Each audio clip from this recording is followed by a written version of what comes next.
Hello, lovelies.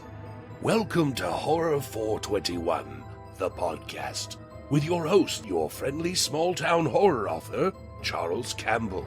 Sit back, relax, and enjoy the frights in this week's episode.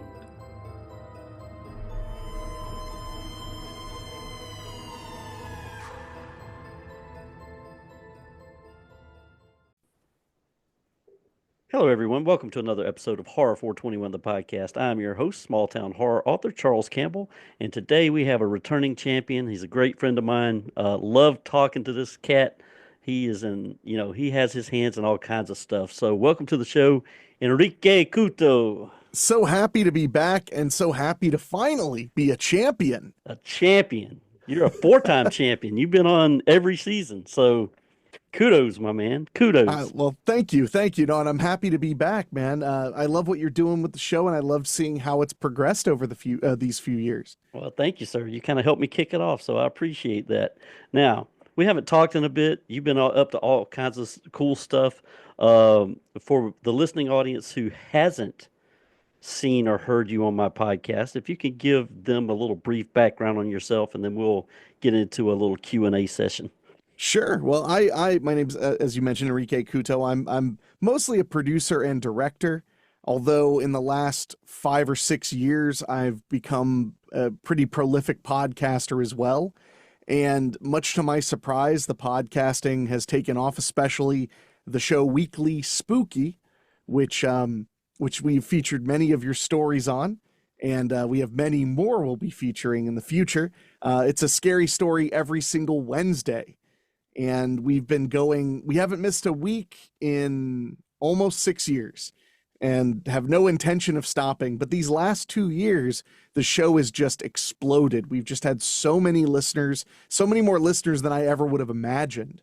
And it's been a wild experience because my main career has always been in film, video, television, and I've always loved telling stories, but one of my little hobbies, for lack of a better term, was the literal telling of stories, the simplified nature of one person to another person telling a story. I was always obsessed with telling scary stories to friends at get-togethers or on long car rides or things like that. So having this podcast was kind of like a natural progression. So I've kind of been plugged into the world of streaming TV and streaming movies and now streaming podcasts. And it's become, I don't know, it's been wild. It's kind of grown a mind of its own. And as far as film has gone, I've done about 60% of my output is horror, but I've done comedies, I've done Westerns, I've done family dramas, family comedies, all kinds of stuff. Because I like to be diverse, I suppose. You certainly are, my friend. You certainly are. And I want to echo kind of some of the things that Henrik just brought up, or Enrique. I call him Henrik, Oh, you're fine. You're grandfathered in. Yeah, I'm grandfathered in. I'll call him Henrik. But, Weekly Spooky is something that I really look forward to every week. Sometimes I'll miss a week or two, but then there's a couple more stories I can catch up on. So pop in my headphones and take a listen. And what I do want to say is when I first started, was first exposed to Weekly Spooky, and to see where it was when even I was exposed, you'd already done almost 100 episodes when I started listening, to where it is now.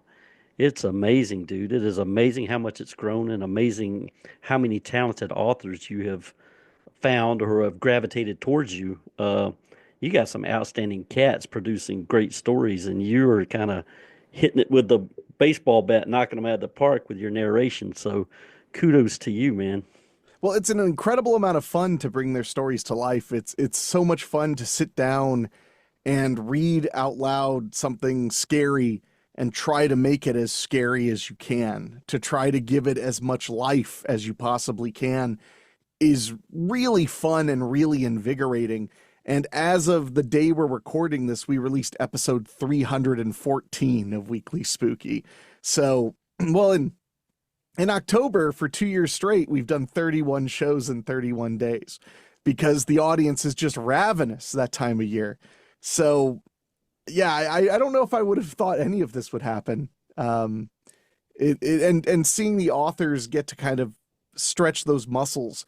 I had no idea that as I was looking for authors, so many of them would be talking to me about how little opportunity they had to get their short film or their short stories heard or read or whatever. There's like no platform anymore. There was a time when if you had a good short story, it would go to a magazine or some kind of periodical. Now there really isn't any place for them to go. So a lot of guys were just thrilled to have their, piece of fiction that was maybe 2,000 to 5,000 words have somewhere to go other than having to write 10 or 20 of them and release a collection. Right. Yeah. And I found myself, I write mostly novels, but I do sprinkle short stories in between, and that's been a great outlet for me. So if I'm working on a book and then I'm in between books, let me knock out a weekly spooky story and send it to Henrik just so I can hear him narrate my stuff. I mean, that's pretty cool, man. It's a great thing you're doing for authors, and I certainly appreciate it. I love to see a surprise Charles Campbell feed, when I'm not expecting it. You used to kind of let me know ahead of time, but I like it better when you don't. When you don't, then it's a surprise. What's funny is that seems to be the consensus with the authors. I used to give a lot of warning, but they seem to be much more amused when it's just Wednesday and now their story's out. Yeah. It's pretty cool. Now, Henrik has like I said, he's got a whole bunch of stuff going on. He's got, he's got the Weekly Spooky podcast. He's a film producer, TV producer, director, writer, all kinds of shit going on. But one thing that I'm super proud of, and I got this, I ordered this from Henflix.com. I want to share this for the Weekly Spooky fans who listen. And if you don't listen, go check it out.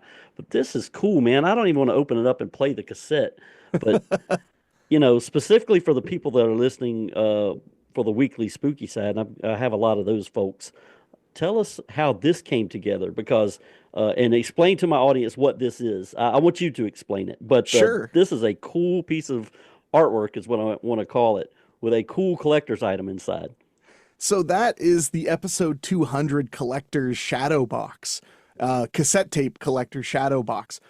When we did episode 100, myself and my producer Dan Wilder, we were trying to figure out what to do that would be special. So we ended up doing a two-parter where every author that we were working with at the time did a part of it. So it was like an anthology of, I think it ended up being 9 or 10 stories from different authors. When episode 200 came about, I wanted to try something totally new. And at that point, I had, I think, written one episode. I've only written 2 episodes of Weekly Spooky myself. I'm not a very big prose writer, and I'd like to expand on it more. It's just, as you said, I do too much is probably the key note to gather from all of this conversation. But I came up with this idea that for episode 200, I wanted to basically do a found footage episode. But since it wouldn't be footage, it would be found audio. And for a really long time, I've toyed with this idea of doing episodes on Weekly Spooky that were like lost radio broadcasts that have been, saved for posterity.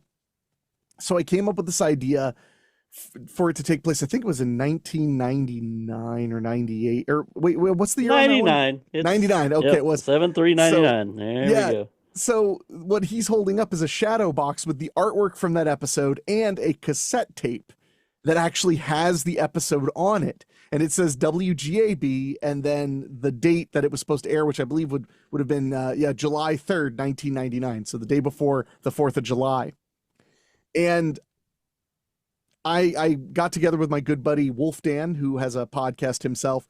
And he played my like radio disc jockey sidekick. And I wrote this script of like an old style shock jock, Washington, DC focused show, and it was a blast. It's about they interview a psychic and then some kind of spirit inhabits the host, and it gets crazier and crazier until the broadcast just ends. And it was a lot of fun to do. We actually did it basically live to recording.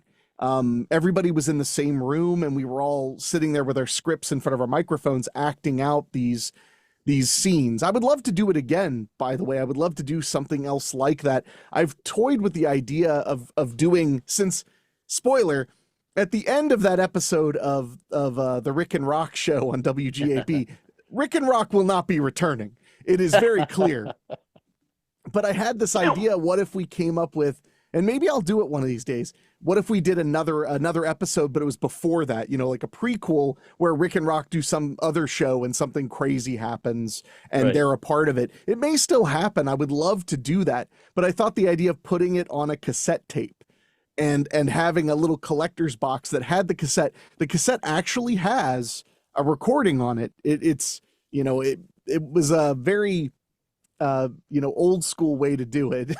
But yeah, and I have 1, 2, 3, 4 cassette players I'm looking at, and I don't want to take it out of the box. I mean, I can go listen to it on Weekly Spooky, but maybe I'll just pop it in one time. Maybe do it just the once. Yeah, just the once. But that's pretty cool, man. Yeah, and I own 0 cassette players. My buddy David, from my co-host on Do You Even Movie, my other podcast, he's the one who actually recorded those for me because I don't have a cassette player anymore. I actually tried buying a little cheap cassette recorder and it naturally just didn't work when it arrived dead on arrival. So I thought it was a really cool way to go. I thought it was a cool way to celebrate 200 episodes because I felt like 200 was the really big benchmark. 100 felt big, but when I started Weekly Spooky, although I didn't say it publicly, I said it to a few people. I said to Dan Wilder and a few people when we were starting, I had always intended on doing a minimum of 100 episodes. Right. And if I was, you know, getting too busy or if the audience hadn't grown particularly or whatever, I was allowed to call it a day once we hit 100. Right. And about 5 weeks before we hit 100, we started having a big spike in listenership. And that kept me motivated and kept the authors motivated. But then at around episode 180 or 184, we had a humongous spike in listenership and we got an ad partnership and all this stuff kind of started happening all at once. So when I made episode 200, I was extremely motivated that Weekly Spooky was going to keep going and we were just going to see where it would go. Also, another favorite part is that 2 of my favorite podcasters of all time did voiceover cameos in that episode because there are commercials for different shows on WGAB. Right. And 2 of the voices on there are George Hrobb from the Geologic podcast, which just won a I think it was a podcast Lifetime Achievement Award at the most recent podcast awards. He just won that because his podcast has been going strong since 2007, I believe. Oh, wow. Yeah, he's been doing it for a very long time, and George is a great dude, great friend. And then a newer friend, a guy named Andrew Heaton, who hosts The Political Orphanage, which is like my favorite politics podcast because it's completely nerdy. It's not about red versus blue. It's about like, I'm weird. I will sit and listen to Andrew talk about like international relations theory for hours. I'm just a nerd for that kind of stuff, for history and political concepts. So it was really cool getting them to both drop voiceovers in. I had Andrew he did the weather, and nice. I had George do the sports show commercial and stuff like that. So it was a lot of fun to pull together. And like I said, I'd love to do it again. I just have to sit down and script it or find somebody who feels the vibe enough to script it. So, but and I would love to do just more kind of found radio documentary style stuff on Weekly Spooky, but it's a lot of effort to edit it and pull it all together, as opposed to our bread and butter, which is sit down, read something scary, the end, which is a lot of fun. And, you know, and we've expanded a lot on that end too. We started releasing novella length episodes, doing mini series. We're about to finish up our second 5-part mini series called Spin the Bottle, which is really fun. I love leaving the show on some big fat cliffhanger and telling people like, what happened? Will they live? Will they die? Come back next Wednesday. Well, which piqued my interest immediately when I saw the title, because at first I thought, did Bryce send Henrique a copy of Spin the Bottle? Bryce wrote a young adult novel recently called Spin the Bottle, and I was like, what the hell? But it's a completely different story. But Yeah. shout out to Bryce too. His book is great. But I did want to show you this real quick. I've got a Ooh. special edition. I'm a big fan of the band Evanescence. Is it So Evanescence Walkman? it is an Evanescence Walkman. That's sick. And they released this with their last album. It was pre-order only on their website, and I was one of the few that got one. So maybe I listened to that cassette on this guy. Maybe I Maybe do you that. should. Maybe Maybe I it's should. time. But this is a cool ass cassette player that you can't find anywhere anymore. So I'm gonna keep my grubby hands on it for a little while. But yeah, I think I'm gonna listen to it on that. Nice. Yeah, let me know how it sounds because Yeah. I haven't been able to listen back to any of them. Well, I'm sure it's going to sound great. I do want to bring up one other subject. I saw something that was just released, and what I want to do is kind of flash a few of Henrik's films. I don't have them all with me right here. I've got a little collection in my DVD cabinet called the Couto collection, but we have a few notables here. We have Alone in the Ghost House, which is Yes. highly enjoyable. Loved it. And on the last episode, you told us about a lot of unscripted moments, which were pretty cool. And to Henrik's point, he does more than just horror. We have a Western here called Calamity Jane's Revenge. Yes, my first Western. And the movie, everybody said I was crazy when I went out and made it. And we had a blast with it. Stars former WWE superstar Al Snow. Yeah, you can see him on the cover. He's on the cover here. And I don't want to speak for Henrik, but I think this may have been the one that started it all. And you tell me if I misspeak, but I believe this is the one that kind of kicked everything off. Yeah, for the most part, that was the one that really kind of nothing ever slowed down after Babysitter Massacre came out. We had a couple of other movies come out nationally. Faces of Schlock and Bleeding Through were the big ones that came out first. And Bleeding Through had some shock success. We had a buy from AT&T Uverse. This was back when everybody was kind of dipping their toe and having their own Netflix, basically. Yeah. So AT&T had their own Netflix for their subscribers on, I think it was satellite dish. And it was called Uverse. And we got shocked because they put in a license for Bleeding Through. So we got like a small cash sum up front. And I was like, holy crap, the movie made money. So that was the beginning of the dangerousness. But Babysitter Massacre has the distinction of being the last independent film on the shelves of Blockbuster Video. Oh, wow. Yeah, so I got to like one bucket list thing. I got it in. We literally sold it to Blockbuster. It was on their shelves in October, and then they were nationally closed by January. So we got in at the last minute, and yes, the check cleared. Nice. So they were good enough to us, but it was a really cool experience. And we've shot almost all of part 2, and part 3 is in sound post right now. So soon it will finally, after much to do and ado, it will finally be a franchise. Wow, I'm excited to see that. Now you mentioned Bleeding Through, and I noticed that that is now available on henflix.com, so you can pick up a copy of that. Since I'm bringing us back to that subject, can you tell me a little bit about Bleeding Through? I think I watched that on Tubi a couple years ago. Yeah. Oh, sorry. No. You're good, but I'm gonna let you talk there. But I'm 55, man. I can't remember what the hell I've watched and what I haven't. But I think I watched it on Tubi. I think that was available on Tubi. It may still be, but buy the DVD.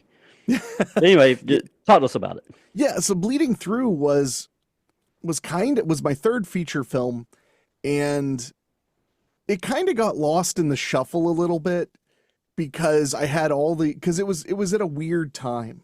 If you want to get into the nitty gritty of filmmaking, there were a few eras in indie filmmaking. There was the shooting on tape era, the SOV era, whatever you want to call it, in the 90s. And at the end of the 90s, the early 2000s, we had what they called the DV revolution, where digital video became accessible enough that you could go out and shoot a movie on DV. And I shot 2 movies on DV. I shot Marty Jenkins and the Vampire Bitches, which was my first feature film, and it was a horror comedy, kind of like Fright Night meets 40-Year-Old Virgin. And I was always very proud of that one, even though it took forever to recoup its money and it never really got distribution, but I stuck by it. That movie broke even by me selling DVDs one by one on eBay. I was just pushing them in 2006, 2007. So then after that, I did an anthology with some other filmmakers, Andrew Shearer, Justin Channel, and Chris LaMartina. And it was called Faces of Schlock. And we had a lot of fun with it. It was a comedy horror thing. So after that was done, I didn't want to be funny anymore. I was just not feeling the horror comedy thing at all. So I set out to make a horror film that was kind of out of the ordinary. So I decided I was going to make a non-narrative experimental horror revenge story. And boy, did I. It was a wild experience, and it was shot on a Panasonic HDV camera. So it was the first film I ever shot in HD, but this was 720p HD, which was considered, holy crap, I can't believe we can shoot in 720p HD. At the time, the cameras were obscenely expensive. I borrowed one. The entire film was shot on a borrowed camera. But I was doing that on weekends when I had my job out east.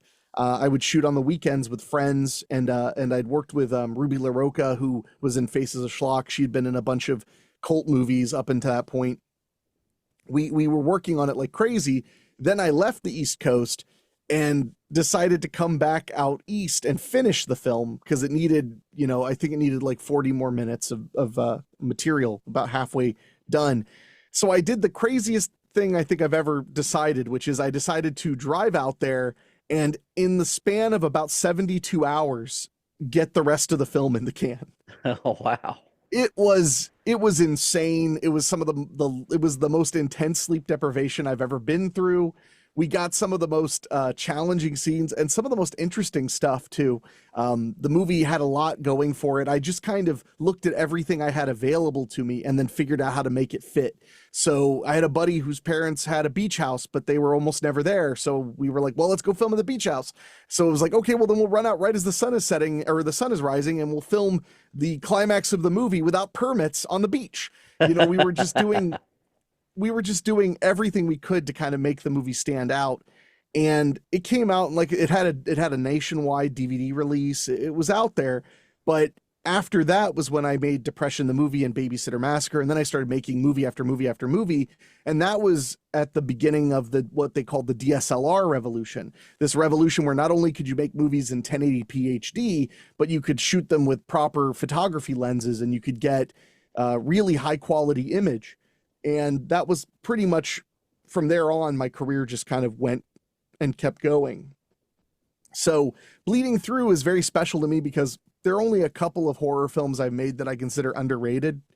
And that's one of them. It's probably Bleeding Through and Haunted House and Sorority Row. I think those both deserve a lot more love than they get. They're not really maligned, but people don't talk about them as much as I think they deserve. I think that Bleeding Through is it's a movie about a girl whose parents die and she just kind of collapses inwards, makes a friend, realizes she's in love with that friend, then gets betrayed. And then the part that throws people a lot is she kills herself, but then maybe she doesn't, or maybe she just doesn't die. So then she begins wreaking havoc on everyone who wronged her until the bitter end. So it's way out there and a lot of fun. And yeah, it's on Tubi. You could check it out, Bleeding Through. It's also available at henflix.com. I saw it. I'm going to have to pick up a copy of that. It's not in my collection yet. So yeah, we just finally put a Blu-ray out too, because for years it had only been on DVD. So that was one of those things that was like on the back burner of like, that would be nice to do at some point. It was like remaster it to Blu-ray. And then literally I had a 3-day weekend where I didn't have much to do. So I spent the entire 3 days just getting Bleeding Through ready for Blu-ray. Nice. So that's usually how it goes. Well, you're still a relatively young man. I'm 55. You're in your 30s probably, right? Am I off there? 38. Yeah. 38. Okay. Well, you're getting close to 40. And I just want to tell you how much I admire your career path and what you've done and how much you've done and the time that you've done it in.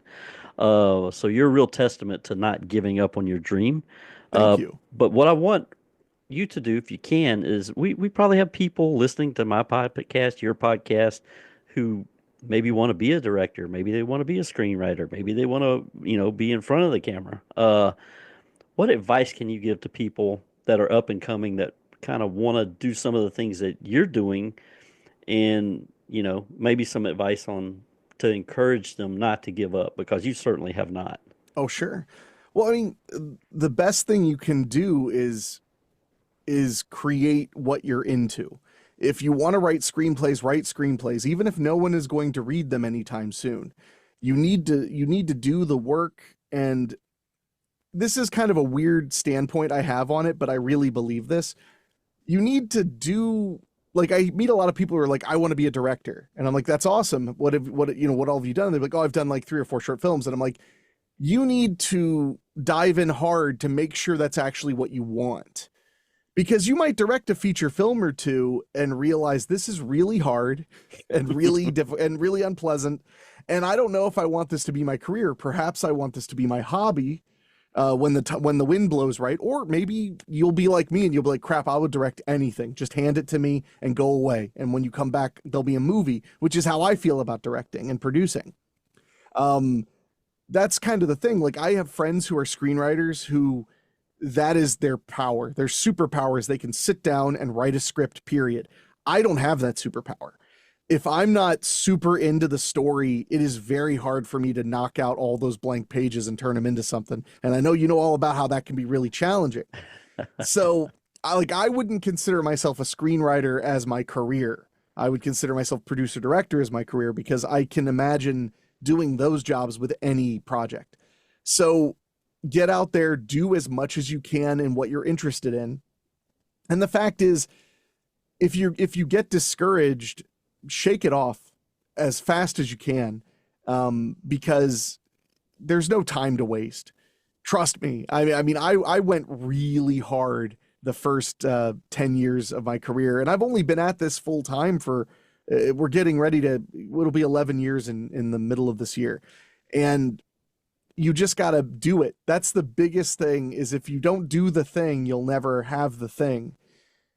I went at this hardcore. I just wanted to make movie after movie. I wanted to be prolific. I wanted to have some fun with it. And everything else kind of came about out of surprise, and like very many things were unexpected that happened in my career. Going full time before I was 30 was not something that I had as a goal. I actually thought if I ever was full time, it would be much closer to the age I'm at now. It would be like toward my 40s. But shit happens when you party naked, to quote Bad Santa. So, I mean, and really, that's kind of, I mean, it's hard, because saying never give up is so trite and common, but really, I mean, you can't lose if you don't quit. That's a really powerful mantra I have. And it doesn't just apply in a broad space either. I've produced movies that went very badly in a multitude of directions, whether it be fraudulent use of funds, or it be, just technical ineptitude. But I've had movies that looked like, that I've worked on, none of them that I've directed, thank goodness, but that seemed like they were total washes. And I never gave up. I would put time in re-editing them, fixing them up, friggin' redubbing them, shooting new scenes, getting a music, getting a composer behind it. My buddy Ray Mattis, who you interviewed before, bringing Ray in. And at the end of it, we ended up with a movie that some people enjoyed and that made money. So really, giving up is the worst thing you can do for yourself, for your career, and for your goals. Don't be afraid to be like, this isn't enjoyable, but don't stop just because you think you're not good enough. That's the weirdest one to me, is when people go like, I would do these things, but I worry I'm not good enough. It's like, who cares if you're good enough or not? Just, if you want something, you just got to go do it. I don't even understand, like, is it good? Am I good enough at this? Absolutely. I mean, you'll know if you're not good at it, you won't do it at all, because you'll be too frustrated. Well, I'm sure it's not limited to writers, but myself included. And I've talked to a lot of authors, and we all have gone through it. You may have gone through it. Is imposter syndrome, when you're sitting there and you're writing something and you think it's good, and then you're looking at it again. You're like, this is shit. I don't I can't do this. I don't know what the fuck I'm doing. And then you look at it again. Oh, it's pretty good. But you go back and forth in your brain, you know. Well, with me, imposter syndrome is almost never creative. It's always in business. It's the idea that I'll go into a meeting with a distributor or something, and I'm presented as like a kind of mogul, and I'll be like, "This is weird. I feel weird. I don't know how I feel about this." But a friend of mine who has a father who is a CEO type, works at a major corporation as one of the heads of it, and he once told me that he sits in board meetings with people who make, you know, several $1 million a year. Right. And he feels like he is still 16-year-old him and it's all a lie. And one day they're going to figure it out. And when he told me he felt that way, I was like, okay, I think it's just all of us. I think we all just, you know, don't really know how to grow up because none of us really do grow up. Yeah. Yeah. That's good. That's true. And I don't know if you're a football fan or not, but I saw a video of the New York Giants general manager before the season started when it was draft time. And his 16-year-old kid, 15, 16-year-old kid was sitting on the couch in his office. And he's going through a list of players that he might draft. And this kid is nailing them. He's saying, Jaden Daniels, this guy, this guy, this guy. You should get this guy, this guy. Anyway, long story short, imposter syndrome. That guy, he should have imposter syndrome because this kid was picking all the great players, and you don't know where the Giants ended up this year. But I digress. I'll stop talking football. But anyway, I mean, you know, at the end of the day, generally speaking, confidence is more of a benefit than a detriment. Yeah, so yeah. I would say believe in yourself even when it's stupid. I think it's the way to be. That's some good advice. Oh, well, I know you're an avid goer. You go to the movies quite often, and I see your little ticket stubs whenever you just posted one yesterday, I think, Wolfman. Yeah, I saw Wolfman. Haven't seen that yet. Want to see it. I've heard some mixed things about it, but I still want to see it, judge for myself. But for 2024, I'm going to get on a movie kick a little bit. Okay. What were some of the standout films, horror or any other genre, that stuck out in your brain, that really stuck with you, that you enjoyed and want to talk about it a little bit? I'm curious as to what Henrik enjoyed in 2024 at the theater. 2024 was an obscene year for movies. There were so many interesting and exciting films that came out in 2024. I mean, the year started out so strong. They had A Quiet Place Day One, which is one I don't hear people talk about nearly enough. It's phenomenal. It's phenomenal, A Quiet Place Day One. I had a lot of people get mad at me because I said I liked it more than like Longlegs or Maxine. Not that those weren't good movies, but I thought A Quiet Place Day One was phenomenal. One that blew me away that I went to see just because I had literally had a free evening. I saw Cuckoo. Which is now, I guess, on Hulu, but I think it was a A24, maybe it was a Neon release, but Cuckoo, about this woman whose family moved to Germany and things get really weird, or maybe it was Austria, anyway, but things get really weird really fast. It turned out to be like this brilliantly subtle science fiction horror movie, and I can't say any more, it'll ruin it. Cuckoo was probably one of my most pleasant surprises of the year, but I think if I had to pick a movie, and see, this is the problem with picking like the best movies of a year, is at the end of the you're mostly gonna pick the ones you saw at the end of that year. It's almost always gonna be that way. But I went and saw a movie called Anora. This drama that's movie. Getting a lot of buzz. That's getting a lot of buzz. Phenomenal. Yeah, and I haven't seen it yet, but it's on my watch list.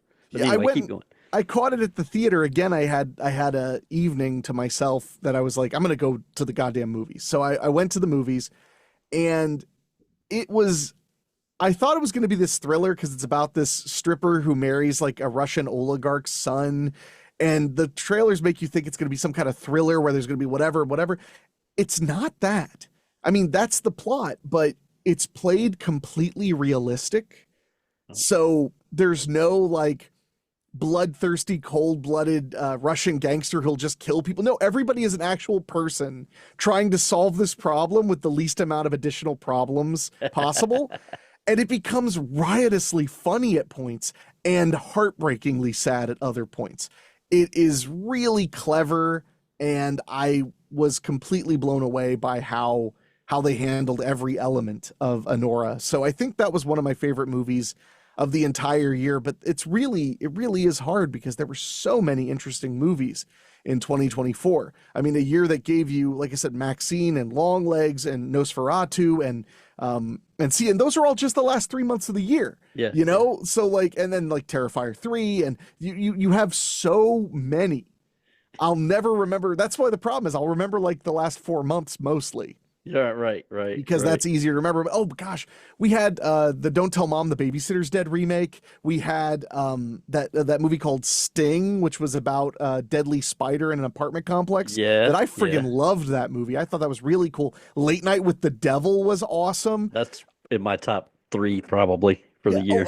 Arcadian with Nicolas Cage. That was a really, really good movie. That I caught in the theater again, went by myself at like 10 at night and enjoyed the hell out of it. People are talking about The Substance like crazy, totally worth talking about.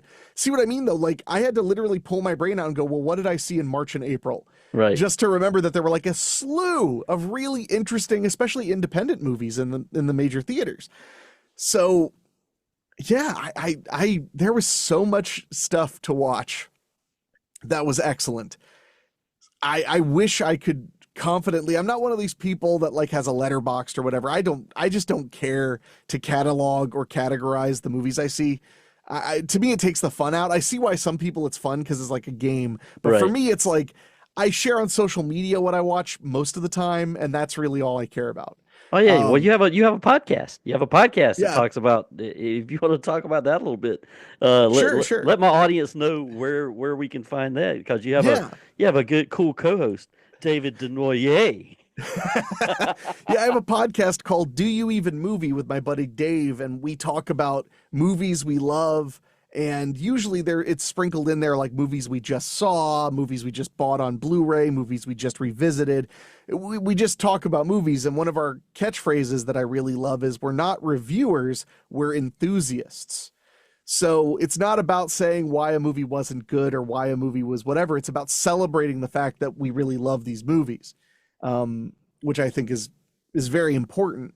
So yeah, you can check that out at doyouevenmovie.com, or just search Do You Even Movie on your favorite podcasting app. We do an episode every Tuesday, and we've talked about some incredible movies, and our genre jumping is obscene. I mean, in 1 month, you'll hear us talk about Krampus, and then hear us talk about If Looks Could Kill, and then hear us talk about Planes, Trains, and Automobiles, and then hear us talk about Mercy Christmas, or eventually we're going to finally do our Cannibal Holocaust episode. Like, there are so many. Oh man, I could talk about Cannibal Holocaust for hours.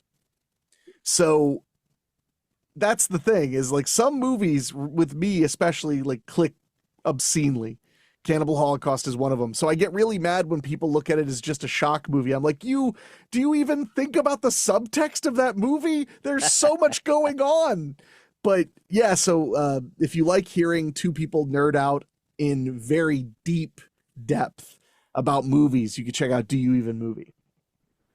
Yeah, I mean, I look at my feed and I always see Henrique. He's on a podcast here. He's hosting a podcast there. I'm like, geez, does this guy ever sleep? And he's producing all this stuff. He produced and directed a great. I'll call it a series. I don't know if you're ever going to do anything with a season 2, but the Boggy Creek series, and we brought this up in the podcast before. Yeah. If you guys are into Bigfoot, check that out. And it's not your typical Bigfoot story. Not that there is a typical Bigfoot story. Maybe there is, but it's definitely something different. And Bigfoot's kind of the hero of the series. Yeah. Boggy Creek, the series, which is on like Tubi and Roku channel, and it was executive produced by Fred Olen Ray, one of the legends of B movies. And but we did that one together. We did 6 episodes. It was really fun. The concept was that you have the town of Boggy Creek, Folk, Arkansas, which is a real place where all these Bigfoot sightings had happened years and years ago. And there are investigators kind of looking into it, but really what they're doing is like living and kind of getting kind of incorporated into this small town in Arkansas. And you never know what's going to happen in Boggy Creek. Yeah. Bigfoot is often there, but he's not always the focus. Like at one point, there's a witch in Boggy Creek. There's a psycho killer escapes from a police transport, which is one of my favorite episodes. Yeah. Where there's a killer scarecrow fights the Bigfoot. There's an episode where we go back to Civil War times, which that was one of my favorite concepts I pitched. I was very excited to do an episode that took place entirely during the Civil War. So we got to do a lot of really fun and wild things. It's very much like X-Files, but with the investigators and Bigfoot being the consistent element of every episode. It was very cool. I picked up the DVD set you had. I don't know if that's still available on your website, but yeah, I think we still have a couple of copies. It okay. might have sold out because I can only keep so many in stock, but it's available other places as well, Amazon.com and stuff like that. Yeah, well, that was a fun series. You know, I just think you're awesome, man. Well, thank you. You've done a lot, and you've done a lot for writers. Now, of the new crop of writers that have come into Weekly Spooky, I do want to mention someone that he's knocking it out of the park, and I want your opinion. Of course, you're going to like him because you're reading his stories, but freaking Bruce Haney, man, that dude, Bruce, he is killing it. Yeah, when Bruce sent in his first story, I liked it. We had to polish it up quite a bit. Yeah. But I liked it. And we have a rule for the most part at Weekly Spooky that once one story, there's a door that you have to get through, and that's with your first story. Yeah. Once we love your first story, you can pretty much just send us stories and we'll read them on the show. Like there's almost no turn down. It's just, oh, we like what you did. We'll keep them coming. Yeah. And Bruce has not only been consistently writing interesting stories that get better and better in every way. I mean, they get better technically and creatively every time. But I think it was right before October, I was talking with Dan Wilder and Rob Fields, and I had mentioned to them, like, what do you think about me giving Bruce Thanksgiving? Letting him do a story on Thanksgiving that can be as long as he wants it to be within reason. You know, usually when we give somebody they're allowed, tell them they're allowed to have a novella length episode, that basically means they're allowed to do 9,000 to 15,000 words. Right. So it's a bigger episode. It's a lot more to it. And he knocked it out of the park with this crazy episode about a guy who's obsessed with learning about the Pilgrims and like, I loved it. I thought it turned out awesome. But the thing that worked the best was his main character. Yeah. Was so likable and believable, and you really wanted him to escape the terror he was involved in. So Bruce has been killing it. I have a story from him. I believe I have one that we haven't read yet, because I'm right now, as we finish the miniseries, I'm right now prepping February, because we have a novella for Valentine's Day by Rob Fields. Nice. So we have one of those, and we have a few snowstorm stories I want to get out of the way before winter ends. But I'm pretty sure I have a Bruce story, and I have a story by you too that I've been kind of waiting to find the right spot for. Do you? I can't remember. Yeah. I don't want to spoil it, but you wrote one just for us. Okay, yeah. It came back. And then I have some stuff I haven't read yet from prior works of yours as well. So it's just always a matter of like picking where we're gonna put it. But as far as like guys who are new on the scene, Bruce has really just blown me away with how consistently he writes interesting stuff. He doesn't repeat himself.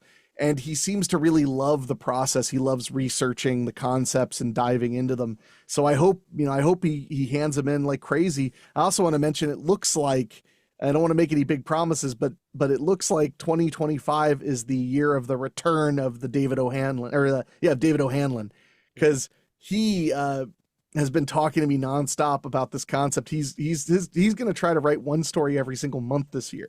Which I would love, because he was like, really, he wrote a bunch of stories for us up until about the middle of the year, last year. And then he had some personal issues come up and things like that.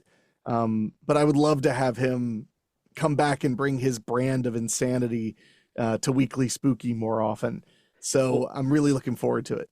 Well, now that you mentioned David O'Hanlon, I'll branch off into this real quick. He did write quite a few Babysitter Massacre books. He authored quite a few of those. Four of them published, and we have one that I need to get off my butt and publish, because we have one whole other Babysitter Massacre book that hasn't come out yet. Oh, nice. That's something to look forward to. I have the first four. Yeah, they're fun, man. Yeah, They're they really, are. really fun. I have 4, but I've only read 2. Ah, I've for got to I've shame. got to read the other Have you 2. read them in order? Yes, yes. So you haven't read the Camp Carnage one yet? No. Okay, because Camp Carnage might be my favorite, if only because the first 2 books have a very clear main character, Yeah. which I like, but the third one is a full-blown ensemble, and it really does it well. Like, you Nice. really grow to like every single girl in this camp, and care about them and hope that they survive the heinous carnage that O'Hanlon has reaped upon them. So, I'm excited to see what happens with the 5th one. I don't know if we'll do many more than that. It really just depends on when David feels like writing one more than anything. Right. They're not like huge earners, but they're so much fun. I love the idea that we have a little book series in the Babysitter Massacre world. No, It makes me happy. It does my mind good. they are very cool. They are well written, and the stories are fun. So well, shout out to David O'Hanlon. Well, Henrik, it has been awesome catching up with you. What I want to do now is, again, I'm going to let you keep talking because you talk much better than I do. I've got this little freaky Southern twang that some people may get tired of after a certain period on the microphone. But I want you to promote away, man. If you've got something that's coming up that we haven't talked about, tell us. Tell us what it is. Tell us where we can find you, where we can buy your stuff, where we can support you, where we can support your podcast. Just spew out everything you've got right now of what we need to know about Henrique Couto. Well, if you're a physical media person, all of the physical media for the majority of my film oeuvre is available at henflix.com, henflix.com. Every purchase you make is filled by me, so you're supporting a artist directly, which I do appreciate very much. If you're more of a streaming type person, I totally get that. You can go to incrediblyhandsome.com, which is my official website. We have all the information on where to find my movies streaming for free on places like Tubi and Roku and just about anywhere you find movies. There's also information about my podcast there. And really, that's the big thing is the podcasts right now have been going great. I'm in a zone right now where I'm working with a new writer, somewhat new writer to me, and we've been literally developing a stack of screenplays. I have this evil plan to eventually go into an insane nonstop production cycle. So I want to have like 6 or 7 screenplays that I could greenlight immediately, just sitting waiting.